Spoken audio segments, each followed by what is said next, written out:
I was born in Romania in 1976. At the time I was born, things were still pretty much okay in the country, but ever since I can remember, it was the peak of the disaster that Ceausescu made in the country. The atmosphere was very dense. There was lots of fear of being picked up by the security for any reason, from a joke or just having something extra that wasn't produced in the country. There was lots of poverty and hunger. I was born in a family of intellectuals, very bright and well-known intellectuals. Everybody was atheistic, but as I was to discover later, it wasn't that people really had no questions or no connection to spirituality. It's just that they could hurt us children by bringing any of that up, and they could hurt the whole family. You could go to prison, you could lose jobs, most likely you would lose your job for any connection to anything religious in any way. So I have a sister and a brother. I'm the middle child. I was always a top student. Most of the people in my family are teachers, and I'm very thankful for all the values they instilled in me. Well, I met the Lord when I was 12, which is really amazing. So by the time I was a teenager, my hopes were pretty clear. I was desperate to do something for the Lord. But the story in itself is amazing, because I consider myself a very spiritual Christian. So I was one of these children that ever since I was like 5, I would ask people if they believed in God and why. So the standard answer was no. And I had my grandma in the countryside and another auntie that was, let's say, more simple-minded. They were Orthodox believers. And they would tell us bits and pieces of stories they knew, because there were no books available. So probably things they remembered from the time they were very young, or little bits and pieces you could catch in church. But they definitely knew very little. And there was lots of darkness and fear in the way they presented it. That's pretty much standard, like, you know. Some people are are all sinners. Very few people will make it to heaven. Most of us, there's no hope for us, but we will continue on with this thing. So in my quest of asking everybody and repeatedly being given the standard answer, around the age of 12, I got invited over by a neighbor who was an artist. She was pretty much different. She didn't make much conversation with people, so I was very happy. And half an hour into my stay there, I asked her, "May I ask you something? Do you believe in God?" And she said, "Of course I believe in God." And I was floored. I couldn't believe it. And after we cooked something, we ate, and then she took me to one room where she had something I thought I'd never seen in my life: 5 Bibles. And she told me that one is for me. I'll have to borrow it to read it. I can't have it for good, but that I can read it. She told me the basics of Christianity. But I guess there were very few people who could train you in those days. So it was still very much, let's say, Old Testament based.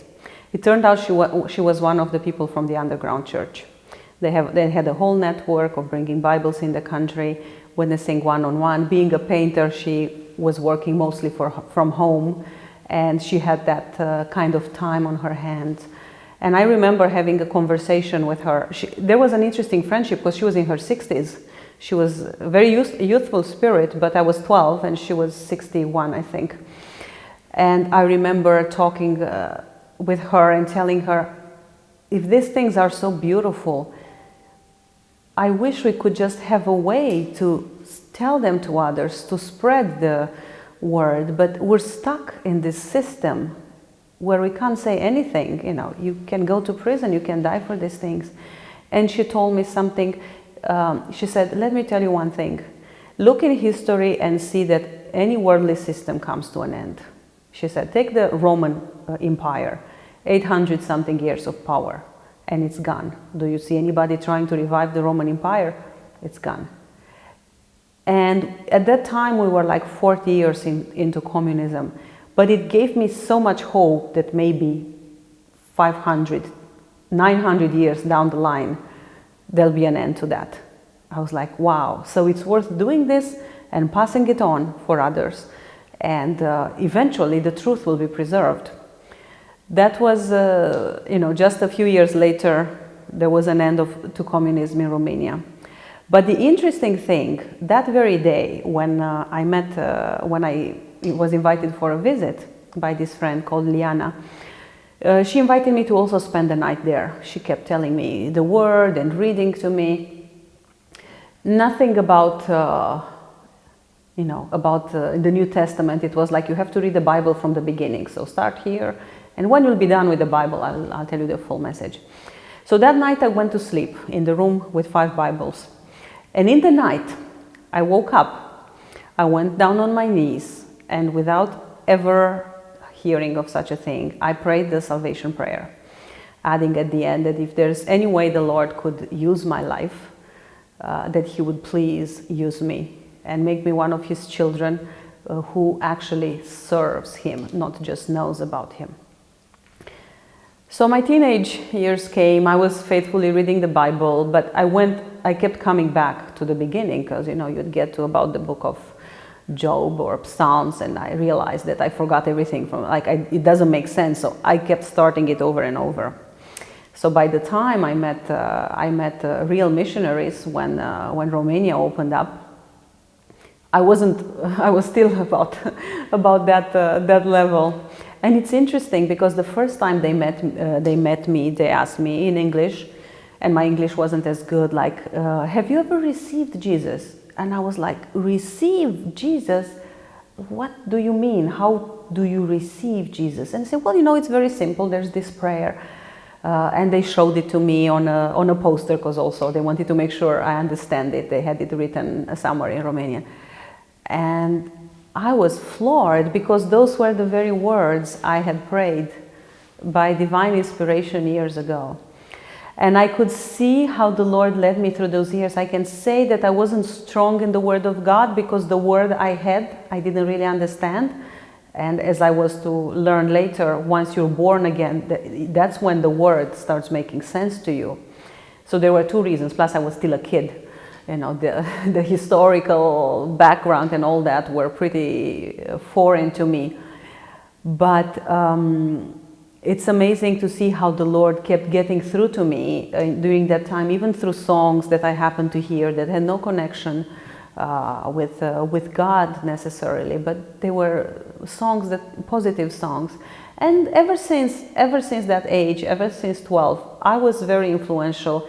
I always talked to people about God, and I always brought that in the picture. And I made it clear that as far as I'm concerned, I will do things the way I think He wants me to do them. And being that I was the top student in the class and people needed me around, that had quite an impact. People knew me to be very smart, so especially in communism, you don't debate with smart people. You let them be. So that was a very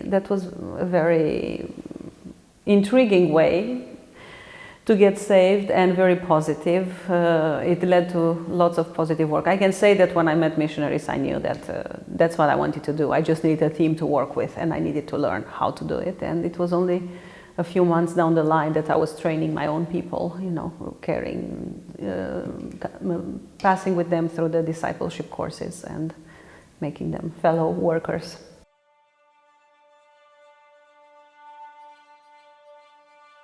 When I meet atheistic people, first of all, my heart breaks for them. I know there's lots of anger in there, and it's understandable, because if you don't have the Lord, nothing makes sense. So obviously you keep trying and failing, trying and failing, trying and failing. And that's not a very positive thing for any of us to go through. So it makes sense that they won't be very friendly. The agnostic people might be friendly. They might have an attitude of, I don't care, whatever. But the atheist people are usually angry, and it's not always because they're so bad. It's because they're so frustrated. I would always advise anybody and try my best to get anybody to receive Jesus. Because I've seen it in my missionary work, I've seen it over and over again, that people who have no religious background, they have addictions, they're complete atheists, really become like newborn babies once they say that prayer, and everything starts making sense. So I would tell people, you know, you have to get born before you can live. So let's start with this one, even if you don't understand it, even if it doesn't make much sense. And I'm thankful that many times it's possible to do that. So that's my point on it.